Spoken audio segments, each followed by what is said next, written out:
Para cuidar a mi familia y mi casa, confío en la empresa con más experiencia. SEA Sociedad Anónima. Seguridad en automatización, cercas eléctricas, rejas y aberturas a control remoto. 2-601-2611. seaportones.com. Estamos recibiendo al economista, investigador, docente Aldo Lema, que es bilingüe, como siempre digo, porque habla en uruguayo y habla en chileno, ¿no? Hola Aldo, buen día, bienvenido. Hola Alejandro. En estos tiempos, a un mes del Mundial, hablo mucho en uruguayo, mucho. Mucho en celeste, ¿no? Mucho bueno, celeste. Perdón, ya que estamos, vamos a vocear, porque si hablaras en chileno, claro, ¿a poco el Mundial te quedarías mudo? Claro, no tendría nada que decir. No tendría nada que ¿Cómo decir. le están cayendo los chilenos porque quedaron fuera del Mundial? Bueno, mi querido, alguna cosa igual te voy a preguntar porque vas a Rusia, ¿no? Sí, voy a Rusia.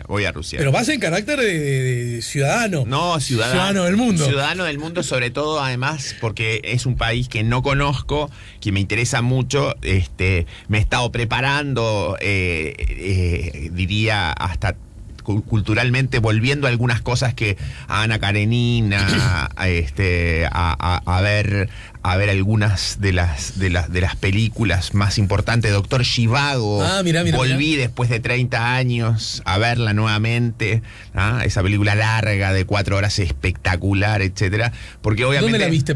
¿En Netflix? La vi, creo que está en YouTube, completa. Ajá. Completa.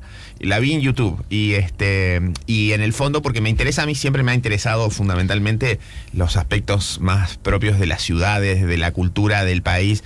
El fútbol es una excusa, me interesa mucho, me gusta, pero no es necesariamente, digamos, lo fundamental del punto de vista para mí de viajar. Ahora, todo bien, pero ¿vas a ir a los partidos? Por supuesto que voy a ir a los partidos y espero, digamos, que Uruguay clasifique al menos.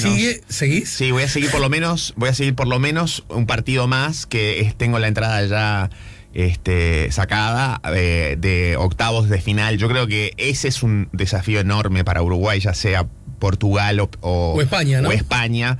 Me parece que la probabilidad de avanzar más allá de eso es baja, pero confío, entre otras cosas, una estadística que digamos, yo siempre tengo un cierto interés, porque fue mi pasado periodístico el recolectar algunas estadísticas deportivas, y una que me parece interesante es que, por ejemplo, con Suárez en los partidos de mundiales, de los últimos 2 mundiales, Uruguay solo perdió una vez, que fue en el tercer puesto frente a Alemania. En Sudáfrica, porque después con Holanda en la semifinal... Podrías afinar, mirá qué atrevido, podrías afinar la estadística. Con Suárez, con partidos que incidieran en el avance del torneo, Uruguay nunca perdió. Bueno, claro. Porque en esa ya era... Claro, ya era definitivo. Claro. Y Uruguay estuvo ganando, además podría haber ganado, pero le hizo uno de los mejores partidos también de ese mundial y de los últimos. Pero después, Uruguay, por ejemplo, ante Holanda en ese mundial, en la semifinal, que perdió, Suárez estaba suspendido, claro, por el partido con Ghana, por la expulsión del partido con Ghana, y después en los partidos del Mundial de Brasil, en el primero, que donde Uruguay perdió con Costa Rica, claro, Suárez estaba lesionado, y en el partido con Colombia, que queda eliminado, Suárez había sido suspendido. De manera que yo creo que puede ser, no quiero crear expectativas muy altas para mí, y en general a veces cuando lo converso con mi entorno, incluso con algunos, por ejemplo, amigos chilenos con los que suelo bromear, porque definitivamente un mundial tiene muchos imponderables y hay muchos factores que terminan incidiendo, desde un penal como el de Rubén Sosa en el 90 errado, que podría haber cambiado la historia de cómo evolucionaba Uruguay, a otros factores, a veces lesiones, etcétera. Pero me parece que esta es como una consolidación de la selección uruguaya en términos de la mezcla entre algunos jugadores históricos de este proceso, muy relevantes, que cambiaron definitivamente lo que venía siendo el proceso anterior o los anteriores procesos, y la capacidad de Tabárez, a quien sigo admirando, sobre todo como líder en el sentido más amplio de la palabra, a veces que refleja esta capacidad de innovar que no le reconocemos, o que el país a veces soslaya un poco, y que ha mezclado jugadores de las nuevas generaciones. Entonces, pero lo ha hecho de forma tan perfecta que casi es inadvertido. Se ha ido produciendo naturalmente con mucho cuidado, y me parece que quizás Tavares esté dispuesto a tomar más riesgos, dada su etapa de entrenador, dada su etapa en la vida. Bueno, también. En el ultimísimo tramo parece que lo ha hecho, ¿no? Lo hizo. Incluso lo ha hecho, vos que sos gran seguidor y gran observador, incluso en sus declaraciones. Por supuesto. Saliéndose incluso esa cosa tan moderada y mediática en el sentido del medio, expresando algunas cuestiones acerca de futbolistas estos de las nuevas generaciones, con un entusiasmo que en Tavares es casi desconocido. Bueno, ese mediocampo de alguno de los últimos partidos en donde incluyó, bueno, por supuesto, Valverde, Vecino, Naitan Hernández, Urreta Vizcaya y Bentancur. Es decir, creo que a veces los uruguayos no nos damos cuenta de que ese proceso que reclamábamos y pedíamos de cambio, etcétera, él lo ha ido haciendo, y que quizás el mayor riesgo lo esté dispuesto a tomar por una etapa de la vida, así como Jorge Valle decía que estaba en estación Carnel, y que por lo tanto después las circunstancias lo limitaron para hacer los cambios o las transformaciones que él tenía, u otras restricciones en la cabeza. Pero ahora es parecido, o sea, en el fondo yo creo que esa es la expectativa, esa es como el entusiasmo que uno se genera de repente de quizás Uruguay sorprende nuevamente. Por otro lado, también hay que bajar las expectativas porque, como digo, es un mundial con una altísima competencia, con unos grandes equipos, que obviamente tienes también esos otros imponderables que mencionaba, que nos hacen más bien ser cautelosos. Y porque además, si bien todas estas observaciones que tú haces son objetivas, casi científicas, diría, a mí en algunas cosas me sale recurrir a la magia de la cábala. Soy del otro palo, de la objetividad y del rigor científico, ¿estamos de acuerdo? Sí. Sin embargo, entonces, yo prefiero siempre ir como el pobrecito de la clase. Claro. ¿Entendés? Sí. Me siento emocionado. Cuando nos juntábamos con los amigos y veíamos que la tabla de posiciones Uruguay estaba muy bien, yo siempre dije, ¿y a cuánto punto estamos del quinto? Claro. Que era el lugar que me daba tranquilidad. Claro. Llegar al quinto para el repechaje, sí. Sí, mejor ir de punto que Totalmente. De banca. A nosotros nos sale bien así. Sí, nos sale mejor. Te propongo una brevísima pausa, y al regreso nos vamos a hablar un poquito de Argentina, claves para poder entender lo que está pasando allí. Porque si el dólar sube en el mundo, ¿no? Sí. Es sensato suponer que suba en el mundo. Así es. También en Argentina. Porque sube mucho más. ¿Por qué sube mucho más? ¿Y por qué eso se vuelve en un problema de dimensiones de medianas para grandes? Para ser cauteloso también en la observación, lo vemos contigo luego de la pausa, ¿sí? Muy bien. Estamos poniendo la mañana en camino, está Aldo Lema con nosotros. Ya volvemos con la mañana en camino. Estamos poniendo la mañana en camino, estamos en el 98.7, nos acompaña el economista Aldo Lema. Aldo, ¿por qué entonces lo de Argentina adquiere un rasgo distinto y que huele, casi podría decirse como todo lo que pasa con la economía de Argentina desde siempre, a extremo, ¿verdad? A precipicio, a fin de una época? ¿Cómo entender? No, bueno, sube el dólar en el mundo, subió en Argentina, ¿por qué en ellos sube más? Bueno, Argentina tiene problemas o desequilibrios que hacen que se amplifiquen esos fenómenos. O sea, cuando los países tienen debilidades, vulnerabilidades y riesgos de que la situación pueda empeorar, evidentemente que eso tiende a amplificarse. O sea, lo que estás diciendo es que el dólar globalmente no parece haber subido tanto, un 4% apenas frente a una canasta amplia de monedas, y sin embargo, en Argentina y también en Brasil y en otros países ha subido significativamente más. Bueno, muchos de esos países están dentro de las categorías de países que tienen problemas. ¿Qué problema tiene Argentina? Bueno, tiene un problema que es un alto déficit fiscal. Ese alto déficit fiscal evidentemente lo obliga a estar financiándose en los mercados internacionales, tomando deuda, y se ha generado incertidumbre, una duda respecto al alza en las tasas de interés en Estados Unidos, hasta qué nivel podría llegar y qué consecuencias podría tener. Por ejemplo, las tasas de interés en Estados Unidos vienen desde cero, donde estuvieron por muchos años, han venido gradualmente subiendo, hoy están entre 1,5 y 1,75, que es la tasa que fija la Reserva Federal, y a partir de esa tasa, que es una tasa un día, se fijan el resto de las tasas, y una que es referencial, que todos miran, es la de 10 años, que es como el instrumento de mayor referencia a nivel global para decisiones de inversión, etcétera. La tasa del bono del Tesoro de Estados Unidos a 10 años ha subido a 3%. Es un nivel bajo históricamente. En el ciclo anterior de los 2000, esa tasa llegó a un poco más de 5%. Ahora está en 3%. Hay una duda respecto a cómo va a seguir subiendo. ¿Cuál va a ser la evolución? La evolución, la dinámica. Acá no hay incertidumbre respecto a que la Reserva Federal va a seguir subiendo la tasa. Pero para Aldo, me parece muy importante esto que decís, porque esa es la razón que explica por qué el dólar sube en el mundo, ¿no es cierto? Y porque Estados Unidos en este primer cuatrimestre nuevamente estuvo, en términos de crecimiento, algo más dinámico que la zona euro, que el Reino Unido y que el yen. O sea, el dólar en el mundo sube cuando esencialmente Estados Unidos, digamos, crece algo más rápidamente que el resto. Cuando la fortaleza relativa de Estados Unidos es, digamos, mayor que la de otras grandes regiones que tienen también sus monedas funcionando, siendo monedas utilizables en el mundo, el euro, la libra en el caso del Reino Unido. O sea, está pasando las dos cosas.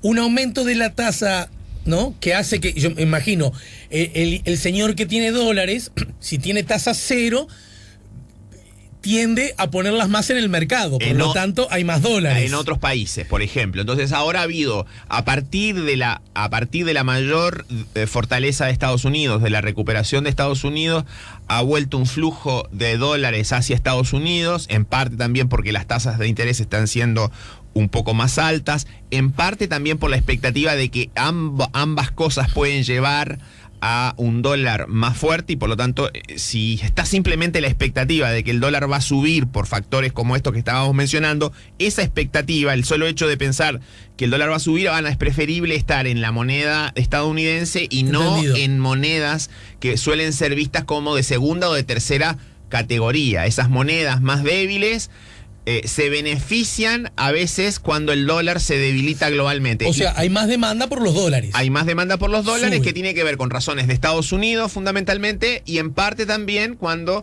se explicitan con mayor intensidad los problemas que tienen algunos de estos países. Pero también cuando hay más incertidumbre, porque no solo importa que esté pasando esto, también importa que hay dudas respecto a cómo va a ser la dinámica, a dónde va a terminar la tasa de interés, por ejemplo, en Estados Unidos. En el pasado, típicamente cuando la tasa de interés va subiendo y cruza el umbral que en cada momento fue el umbral que se veía como necesario para hacer los ajustes en Estados Unidos, en algún momento era muy alta esa tasa, en los 80 nos pegó fuertemente, cuando la tasa en Estados Unidos llegó casi al 20% en el 82, después en el ciclo siguiente la tasa llegó al 10% porque la inflación era alta todavía, después en el siguiente de los 2000 llegó al 6,5%, y en el siguiente, que fue en el que te mencionaba, recientemente, antes de la crisis inmobiliaria, esa tasa en Estados Unidos llegó al 5,25. O sea, cuando cruza esos umbrales que en cada momento, si bien han sido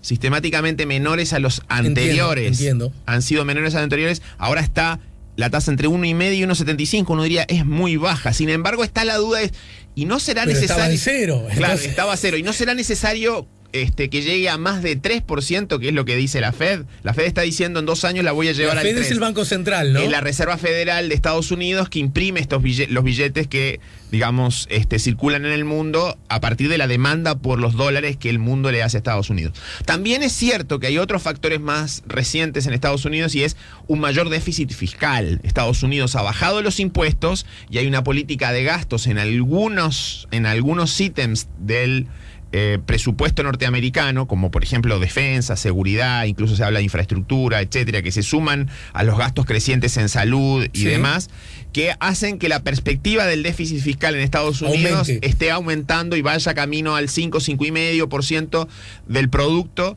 en un año o 2 años plazo. Y adicionalmente, como si faltara algo, también está la expectativa de el intento de reelección de Trump. Y alguien diría, ¿y qué tiene que ver esto con la economía o qué tiene que ver en realidad una razón, un factor político con lo que pueda pasar con el dólar? Y es que probablemente muchos de estos desarrollos más populistas de querer expandir el gasto fiscal, de tener políticas de defensa o de seguridad en algunos sectores en el mundo, por ejemplo lo de Irán, hacen pensar de que va a haber más gasto aún en Estados Unidos porque Trump va a perder la elección parlamentaria en el Congreso ahora en noviembre, pero va a intentar ganarla en 2 años más. Entonces todo eso configura un escenario, ha configurado un escenario en el mundo en donde de tener un par de años en que el dólar se venía debilitando, ha tenido este salto durante las últimas semanas frente a otras monedas, frente al euro, frente al yen, frente a la libra y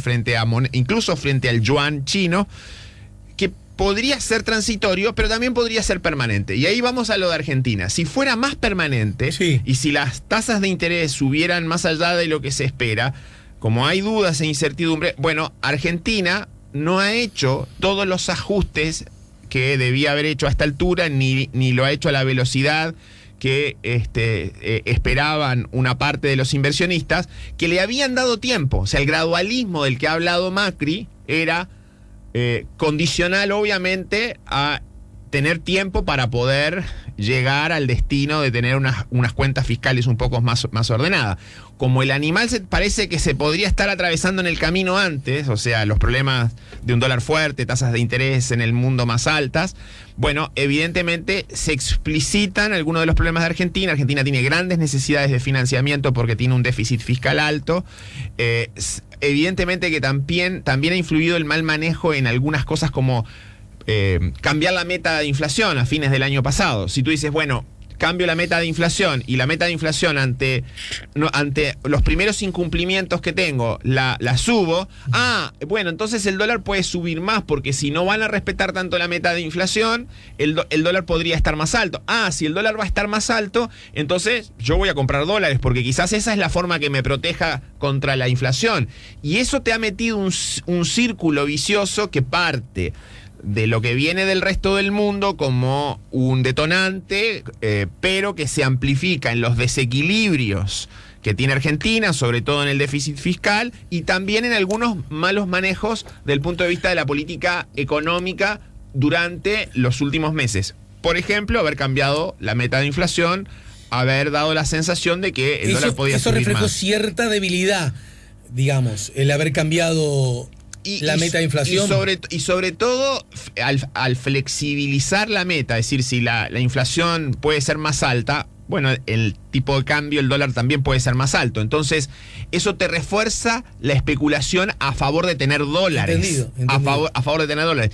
Y en este momento en donde la dinámica es de que la gente quiere tener más dólares en las circunstancias actuales, obviamente que esa retroalimentación de expectativas se hace mucho más difícil manejarla. O sea, ayúdanos a entender por qué en este contexto, hasta ahora ha sido muy claro, por qué Argentina se ve, entre comillas, no lo sé, no puedo asegurarlo, obligada a golpear la puerta del Fondo Monetario. Bueno, por 2 razones. Una es probablemente porque teme de que esos problemas globales se estén anticipando, entonces mejor estar más preparada o con mayores seguros para enfrentarlos de los que veía hace un tiempo atrás. O sea, probablemente está viendo que los tiempos se han acortado y que no tiene el tiempo suficiente como para hacer los ajustes, convencer a aquellos que le van a prestar la plata desde el resto del mundo de que va a ir cumpliendo con los objetivos de reducir el déficit. Entonces,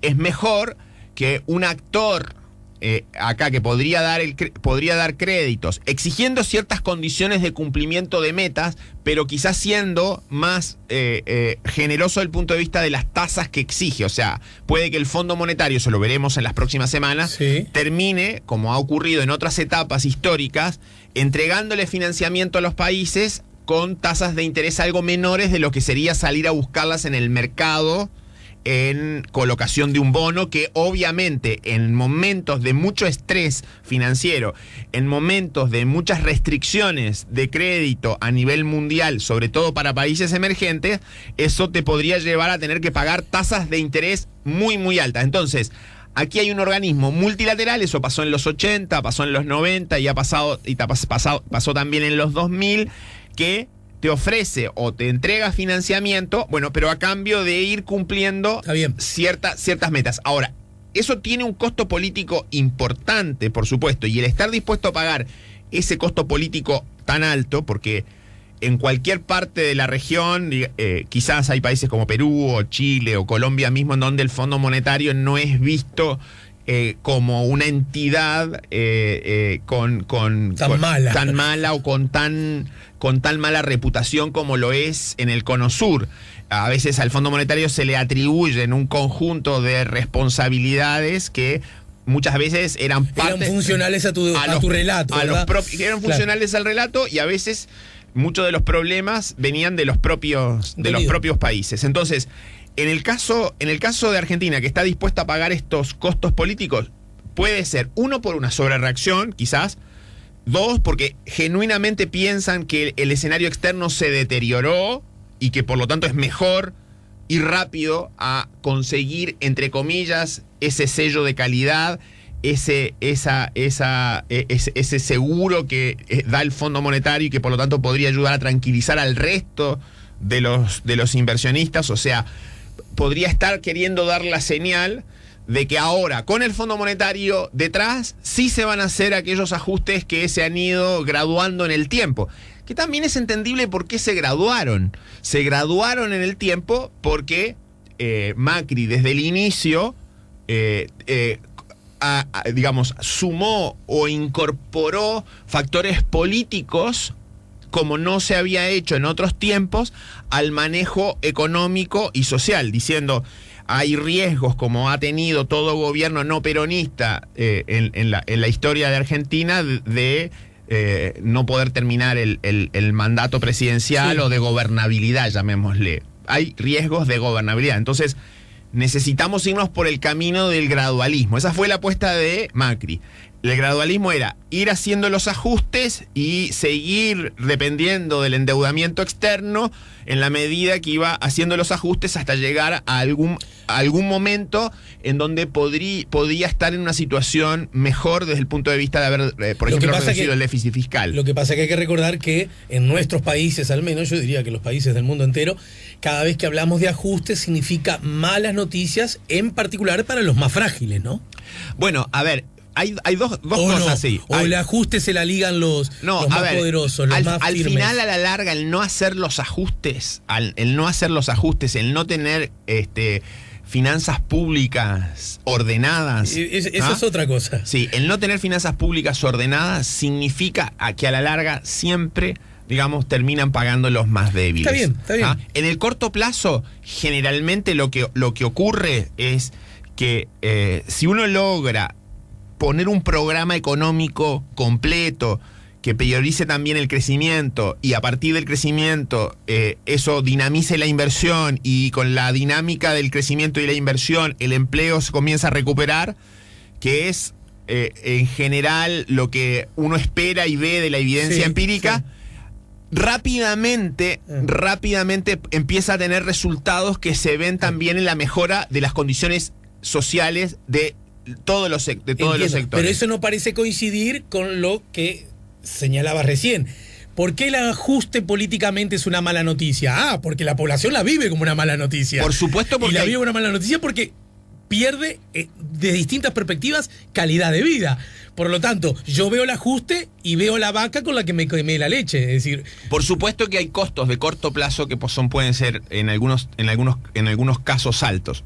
Normalizar las tarifas públicas. O sea, La normalización de las tarifas públicas, evidentemente, significa para sectores amplios de la ciudadanía un costo o abordar cuentas en esos servicios mayores.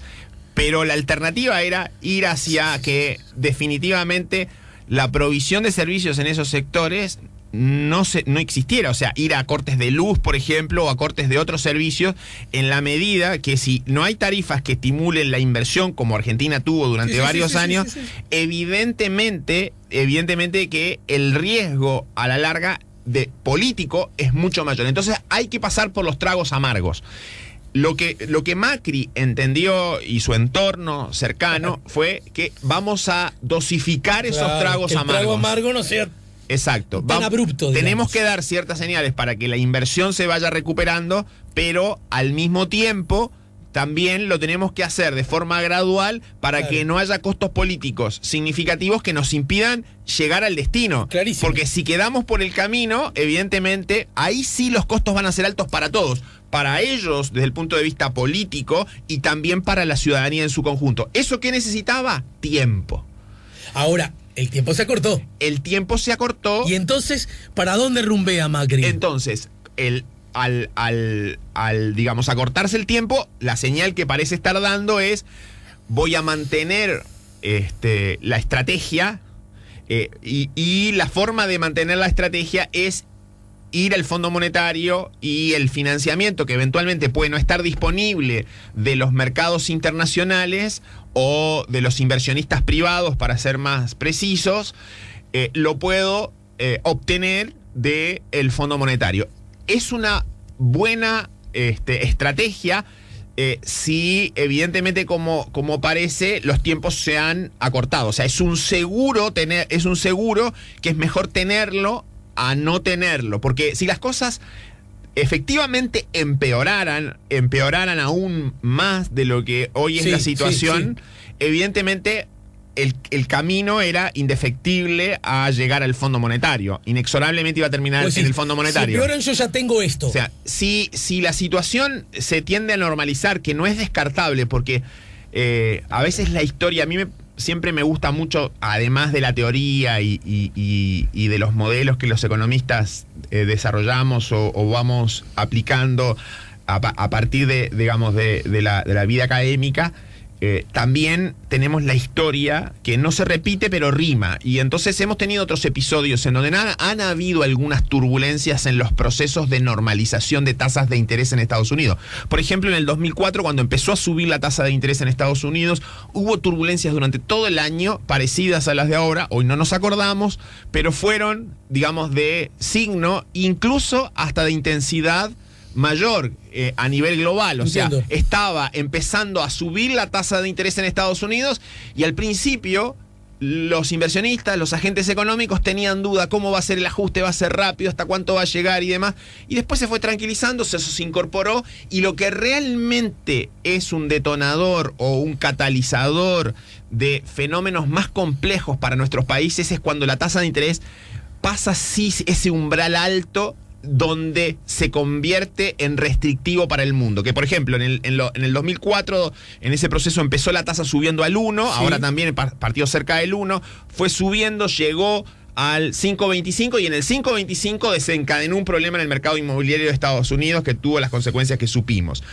Ahora la tasa está en Estados Unidos al 1,5, 1,75, va a ir subiendo gradualmente. La gran pregunta va a ser cuando pase el umbral que empieza a ser considerado como restrictivo, 3, 3,5, o si llegara a 4%. Y eso parece todavía estar un poco lejos. O sea, sorprende, digamos, que para una variación tan pequeña, tanto en el dólar a nivel mundial como en la tasa de interés, haya habido un impacto tan fuerte como el de ahora. Eso tiene que ver con los factores que ya mencionábamos. Las debilidades. Con las debilidades, pero también tiene que ver con la historia de Argentina. Porque cuando uno se quema con leche, justamente, lo hablamos recién.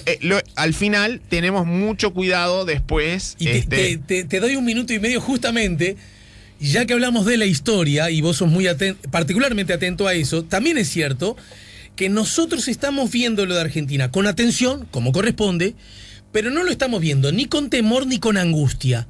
¿Por qué? A ver, lo que pasa es que acá siempre hay que distinguir lo que son escenarios de crisis, de gran crisis económica en Argentina y su impacto en Uruguay, como puede haber sido a principios de los 80 o a principios de los 2000, con nuestras vulnerabilidades en los dos momentos, vulnerabilidades y en algunos casos, además, problemas serios, porque tanto a finales de los 70 como a finales de los 90, Uruguay tenía vulnerabilidades, pero además tenía problemas serios de exposición alta a la región, de un sistema financiero que también estaba expuesto, de rigidez cambiaria. Por eso, ¿qué ha cambiado en Uruguay? ¿Qué hace en Uruguay lo veamos con otros ojos? En Uruguay, digamos, tenemos hoy, evidentemente, efecto negativo de lo que pueda venir de Argentina, después lo podemos ver, pero también es cierto que con un impacto bastante menor a lo que había sido en el pasado. O sea, no significa que no nos va a afectar, porque además, respecto, por ejemplo, hace 4 o 5 años, cuando Argentina tuvo sus problemas, 2012, 2013, en la etapa final, digamos, del gobierno de Cristina, sobre todo en el segundo gobierno, en donde los deterioros de fundamentos fueron muy significativos y empezó, digamos, a depreciarse el peso argentino en el mercado paralelo, o sea, el dólar que en aquel momento se llamaba blue, o el dólar en el mercado paralelo subía significativamente y nos empezó a golpear. Nosotros, respecto a ese escenario, ahora tenemos menos impulso desde fuera de la región y menos impulso también desde lo que serían los commodities, las materias primas. O sea, tenemos un escenario en donde estamos volando un poco más bajo en términos de crecimiento. Estamos volando al 2,5, antes volábamos al 4 o al 5 y nos desaceleramos la vez anterior y convergimos a tasas más bajas. Ahora estamos volando al 2, 2,5. No estamos inmunes, vamos a sufrir. Pero, dicho eso, Uruguay, respecto a lo que serían situaciones críticas de finales de los 90, ha mejorado. Uno, en la desdolarización de la deuda y en el manejo de su deuda. Uruguay hoy tiene menos deuda en dólares, eso es un elemento a favor, porque cuando sube el tipo de cambio, el primero que tiene problemas, cuando sube el dólar, el primero que tenía problemas en el pasado era el Estado, era el gobierno que tenía deuda en dólares. Ahora Uruguay ha desdolarizado su deuda, eso es un avance. Se ha manejado mejor, colocó, ahora casi nadie se acuerda hace un mes Uruguay colocó deuda en el mercado internacional. Con éxito. Con éxito, y sobre todo el éxito lo podemos ver hoy, digamos, con mayor claridad, en el sentido de que lo hizo antes de toda esta turbulencia. Hoy habría sido difícil y nadie se habría atrevido, si con una emisión de deuda digamos, en ciernes, a portas, nadie se habría atrevido a hacerla hoy en los mercados internacionales como están turbulentos. Haberlo hecho hace un mes atrás demostró, digamos, un buen timing, y demostró que era mejor hacerlo en ese momento que ir esperando un poco más. Entonces, hay un tema con el manejo de la deuda. Hay otro tema también, que es esto de la menor exposición, tanto comercial como financiera. Comercial en bienes, o sea, la exportación de bienes hacia Argentina que tiene Uruguay, y financiera en el sentido sobre todo de bancos o empresas uruguayas que pudieran tener exposición en Argentina, habiéndole prestado a argentinos, que fue un caso en el pasado que ocurrió. Eso tiene que ver con temas de regulación, en donde el Banco Central avanzó durante estos últimos 15 años. O también desde el punto de vista, por ejemplo, financiero, me refiero a que los efectos que se producen en las tasas de interés de Argentina, ya sea que se encarece el costo de endeudarse para ellos, nos repercute en nuestro costo de financiamiento. Algo ha subido el riesgo país, que es la sobretasa que pagamos por endeudarnos, algo ha subido, pero aparentemente... Bueno, pero el grado inversor sigue siendo el mismo, Eso, ¿no? es una diferencia sustantiva. Uruguay tiene una clasificación de riesgo mucho mejor que la de Argentina. Los mercados distinguen. La semana pasada Standard & Poor's ratificó o más bien reafirmó tanto la clasificación de riesgo como la perspectiva, digamos, neutral o positiva para la deuda, neutral, mejor dicho. Entonces, a lo que me refiero es, hay cierta diferenciación en general para un déficit fiscal que Uruguay todavía tiene en niveles que es alto, y por supuesto ese es un factor que obliga a tener una rendición de cuentas cautelosa, austera, de nuevo, porque aquí cuando aparece Estamos casi en el final.